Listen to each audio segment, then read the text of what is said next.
साधन जब करते हैं राधे राधे तो काना आगे आगे हो जाते हैं। अब हम पुनः भगवान की मंगलमय कथा में प्रवेश करते हैं, क्योंकि भगवान का मंगल विवाह होने जा रहा है।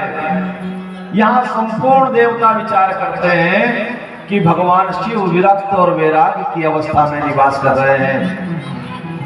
क्या करें, कुछ ऐसा हो कि भगवान के मन की पीड़ा कम हो जाए। ब्रह्मा जी और समस्त देवता मन में विचार करते हैं कि ऐसा क्या करें। ब्रह्मा जी के मन में विचार आता है कि माता ने आशीर्वाद दिया था तो मां से ही कोई विनय करते हैं, भगवती की आराधना के लिए पहुंचते हैं, भगवती का आराधना करते हैं और आराधना करते करते मां उमा देवी प्रकट होती है। ब्रह्मा जी से कहती हैं कि हे ब्रह्मा जी, मैं स्वयं भी पुनः भगवान शिव के साथ ही अपना जीवन जीना चाहती हूं और इसके लिए मुझे पुनः जन्म लेना होगा। तब ब्रह्मा जी कहते हैं कि माता आप बताएं कि आप कहां जन्म लेना चाहती है। तब बताती हैं कि हिमाचल राज्य के यहाँ, हिमालय राज्य के यहाँ मैं पुत्री रूप से होना चाहती हूँ। ब्रह्मा जी हिमालय राज्य के यहाँ आते हैं और हिमालय राज्य से कहते हैं, उनकी पत्नी मैना देवी को माता पार्वती की मां होने का सुख मिला। ये 3 बहनें थी, पितरों की पुत्रियां थी और तीनों बहनें पितरों की मानस कन्या। पितरों का विवाह स्वधा देवी के साथ हुआ है। इसीलिए जब हम 16 श्राद्ध में पितरों को कुछ देते हैं तो देते समय स्वधा कहते हैं। क्या कहते हैं? स्वधा। जब पितरों को हम कुछ नैवेद्य चढ़ाते हैं और जल देते हैं तो इस प्रकार से जल देते हैं अंगुष्ठ से, और स्वधा कहते हैं। उनको आहुति जो देते हैं, घी की आहुति देते हैं ना 16 श्राद्ध में, तो स्वधा कहते हैं। और भगवान को, देवताओं को जब आहुति देते हैं तो हम क्या कहते हैं? स्वाहा। स्वाहा अग्निदेव की पत्नी का नाम है और स्वधा पितरों की पत्नी का नाम है। आज एक माता हमसे कुछ पूछ रही थी तो हमने उनसे कहा कि माँ, आपका ये प्रश्न है, हम उत्तर सबको दे देंगे।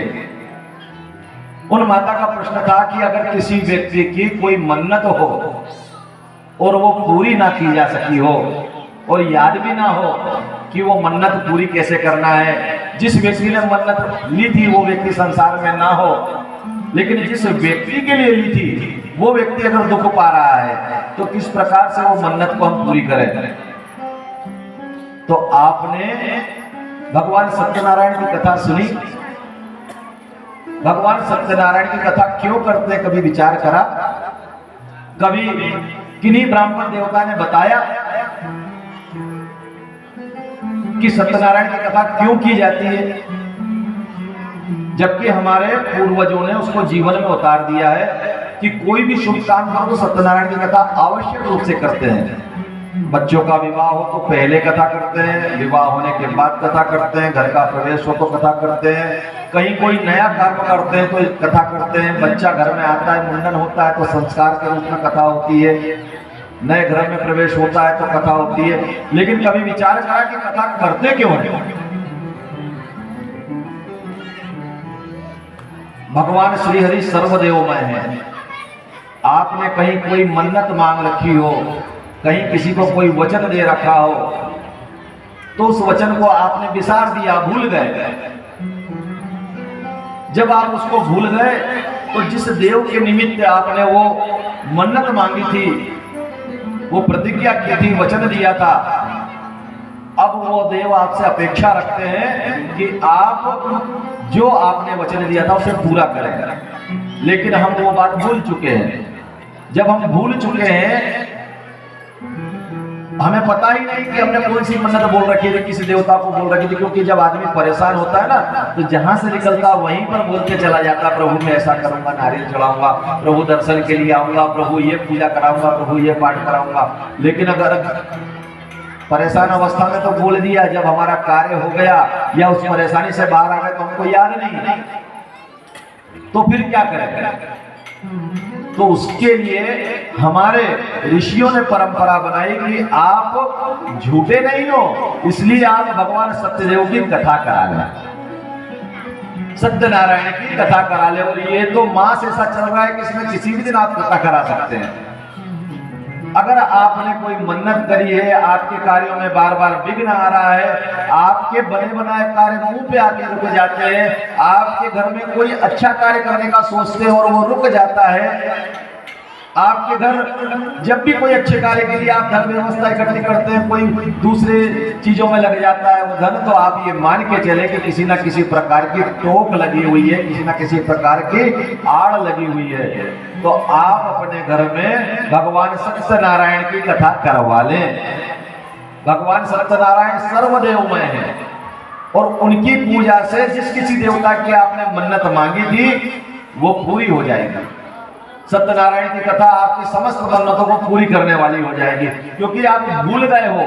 आप ऐसे नहीं कि आप मन्नत पूरी नहीं करना चाहते लेकिन भूल गए हो, तो भगवान सत्यदेव की पूजा से वो मन्नत से जो परेशानी जा रही है वो जाना बंद हो जाएगी।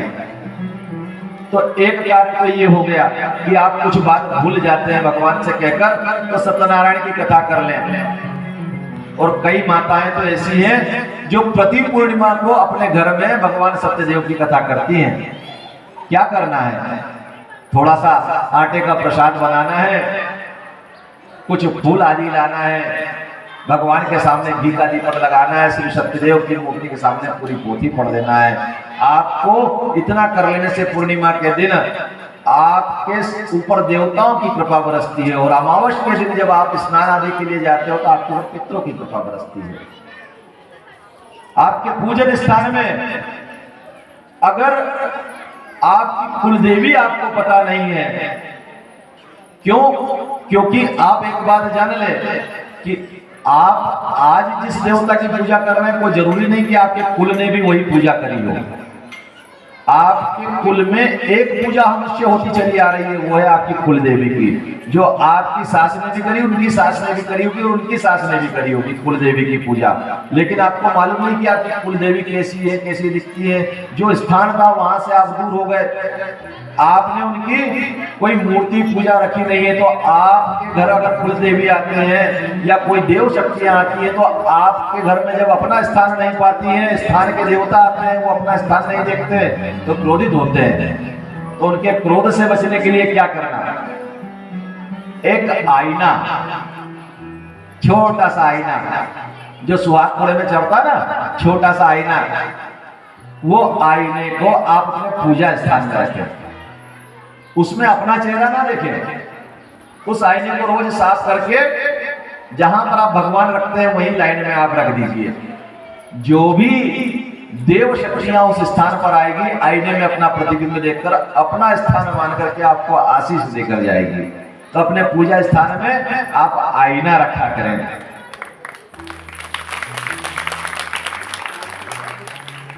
और जिन लोगों के घर में व्यसन करने वाले लोग हैं, जिन लोगों के घर में लोग मदिरा पान आदि चीजें करते हैं जो आप नहीं चाहते, जिन लोगों के घर में झगड़ा बार बार हुआ करता है, जिन लोगों के घर में आपस में एक दूसरे की पटती नहीं है, उनके लिए मैं एक वैदिक विधान बता रहा हूं। ये वैदिक विधान बहुत सरल है।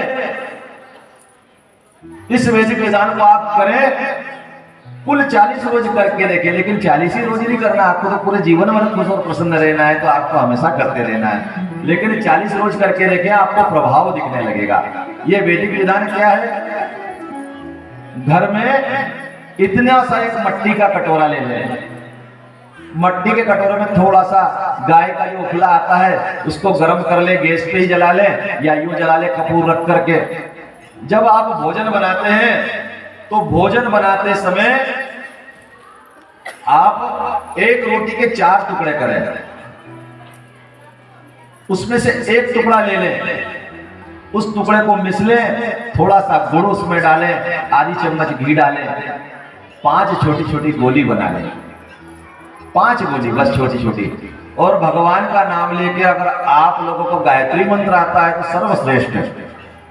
गायत्री मंत्र से आप स्वाहा करके 5 आहुति उस गोली की, वो जो आपने छोटा सा गाय के गोबर का उपला जलाया है उसके ऊपर स्वाहा करके रखते जाएं। आप खाना बना रहे हैं कोई बात नहीं, आप चौके में कोई बात नहीं, लेकिन आपने भोजन को झूठा नहीं होने देना। उसके पहले ही जो पहली दूसरी रोटी बनती है उसी में से एक टुकड़ा निकाल करके उसको जल्दी से मिसा, उसमें गुड़ को भी मिस लिया, आधी चम्मच घी डाला और 5 आहुति आप कर दो। खाना बनाते बनाते कहीं जाने की जरूरत नहीं, कोई कुछ करने की जरूरत नहीं, 5 आहुति डाली और थोड़ा सा जल लेकर उसको जय भगवान की कर दिया आपने। आपके घर में मैं आपको गारंटी से कहता हूं कि अगर आपने 40 दिन में ये कर लिया तो आपके घर में जिस परिवर्तन को आप चाहते हैं वो होने लगेगा। कोई बहुत बड़ा विधान नहीं है, यज्ञ की शक्ति अनंत होती है। जो बच्चे पढ़े लिखे हैं मैं उनको बताता हूं कि प्रकाश की गति क्या है, 3,30,000 किलोमीटर 1 सेकंड में चलता है प्रकाश। और आवाज साउंड की गति है 320 किलोमीटर प्रति सेकंड। अगर 3,20,000 में 320 से भाग दिया जाए तो भी 1,000 बचता है। कितना बचता है? 1,000। आप विचार करें कि लाइट यानी अग्नि और साउंड यानी मंत्र, अग्नि और मंत्र यानी यज्ञ की शक्ति, एक आहुति की शक्ति 1,000 आहुति के बराबर हो जाएगी। आपकी 5 आहुति आपका भोजन बनाते बनाते 5,000 आहुति का यज्ञ हो जाएगा। बोलिए राधे राधे। आप 5 आहुति दीजिए, आपके घर में धन की व्यवस्था है स्वतः होने लगेगी। आपके यहाँ अगर कोई झगड़ा करता है तो उसका झगड़ा करना कम हो जाएगा। आपके यहाँ पे कोई व्यसन करता है तो व्यसन करना कम हो जाएगा और धीरे धीरे छोड़ देगा। इस पर नियमित निरंतर हमेशा करते रहिए। आप करिए तो सही, विश्वास फलदायी होता है। माता पार्वती को विश्वास था कि मेरी तपस्या फल देगी। कोटि जन्म लो रगड़ हमारी, बरहु शंभु न तो रहु कुमारी।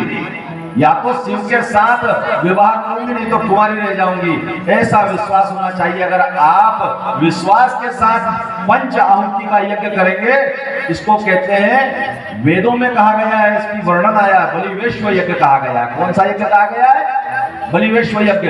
इस यज्ञ से आपके घर में होने वाले जितने भी छोटे मोटे पाप होते हैं, झाड़ू लगाते समय कोई अतिथि को आप भोजन कराए बगैर घर का खाना खा लेते हैं, नियम ये है कि जब तक एक व्यक्ति को आप बाहर के भोजन ना खाए तब तक खाना ना खाए। लेकिन क्या ऐसा कर पाते हैं आज? तो वो सारी चीजों का जो पितृदोष, देवदोष, उसके बाद में जो पाप हो जाते हैं उनके दोष जो लगते हैं, ये 5 आहुति से आपके सारे पाप कट जाएंगे। बताइए कोई ज्यादा खर्चा है क्या? थोड़ा सा घी, थोड़ी सी गुड़ की ढिल्ली और 1 रोटी का चौथा हिस्सा आप करिए।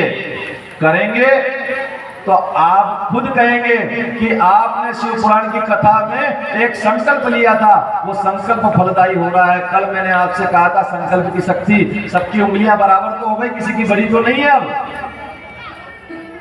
मैंने उस रोज बताया था आपसे कि संकल्प की शक्ति से आपकी उंगलियां सबकी बड़ी करी थी ना, हो गई थी ना सबकी उंगली बड़ी? हाँ जी कि ना जी? हुई थी ना? किन किन की हुई थी जरा बता दे।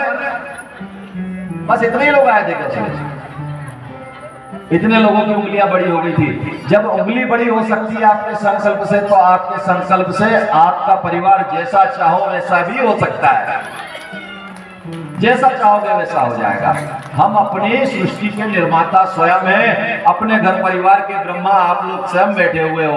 आपने ये संसार की रचना करी है, आपका ही संसार है। आप इसको जैसा चाहेंगे वैसा बना सकते हैं, लेकिन संकल्प करना पड़ेगा। क्या करना पड़ेगा? संकल्प। तो आइए भगवान शिव की विवाह उत्सव में प्रवेश करने के पहले क्या करें आज हम? संकल्प। सभी लोग अपने हृदय के पास दोनों हाथ लाएं। और जो नियमित कथा सुन रहे हैं उन सब के लिए भी, और जो केवल आज कथा में आ पाए हैं किसी कारण से, उनकी व्यस्तता के कारण, वे सब लोग भी पूरे 5 दिनों का संकल्प करेंगे और क्या कहेंगे? ओम शिव शिव शिव। हे भगवान, हम आपका वाग्मय स्वरूप शिव महापुराण की कथा का श्रवण नियमित कर रहे हैं। किसी कारणवश हम अगर किसी समय ना आ पाए हों, प्रथम द्वितीय दिवस या अन्य किसी दिन हम ना आ पाए हों, तो आज आपकी कथा का श्रवण जो हम कर रहे हैं, इसे पूर्णता में जान करके हमें आपकी संपूर्ण कथा श्रवण का पुण्य फल दीजिएगा। हे भगवान, कथा के अनंत पुण्य बताए गए हैं। उन पुण्यों को हमें हमारे परिवारजन, इष्ट मित्र और समस्त लोग जो भगवान की कथा को श्रवण कर रहे हैं, उन सभी को दीजिएगा।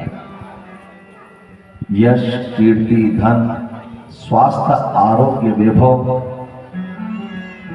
आयु, वाहन, समस्त सुख सौभाग्य, ऐश्वर्य, कीर्ति हमें प्रदान करिएगा।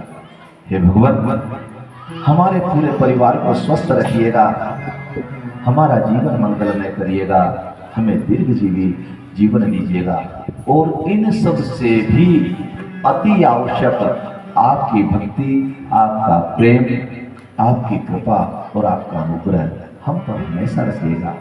हे भगवान, हमने 5 दिवसीय शिव महापुराण कथा को मन और भाव के साथ श्रवण किया है।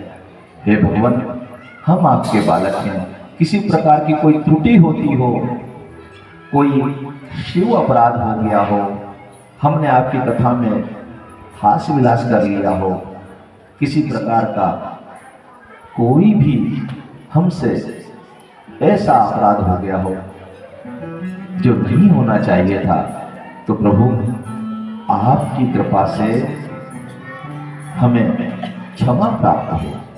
हम आपकी शरण हैं, शरण हैं, शरण हैं। हे शिव शंभु, हे आदिनाथ, वैजनाथ, भूतनाथ, केदारनाथ, ओंकारनाथ, रामनाथ, आपकी कृपा हम पर और इस क्षेत्र में समस्त निवासियों पर निरंतर बरसती रहे और आपका गुणगान बारंबार सुनने का अवसर प्राप्त होता रहे। भगवान शिव के सामने इस प्रकार से अपनी अंजलि निवेदित कर दीजिए और प्रणाम कर लीजिए। ये जो संकल्प हमने करा, कहने को कुछ शब्द लगते हैं, ये हम सोचते हैं कि शब्दों से क्या होगा, लेकिन ये आपके शब्द जो हैं, जब मन से हम संकल्प करते हैं तो ये संकल्प एक घनीभूत पुंज बन जाता है, इतने सारे लोगों का एक जैसा भाव, और ये जब भाव आगे बढ़ता है तब भगवान के चरणों तक ये ऊर्जा पहुंचती है, और जब भगवान के चरणों में जो ऊर्जा पहुंचती है तो भगवान का ध्यान हम लोगों की ओर आ जाता है। ये बहुत सरल सा विज्ञान है।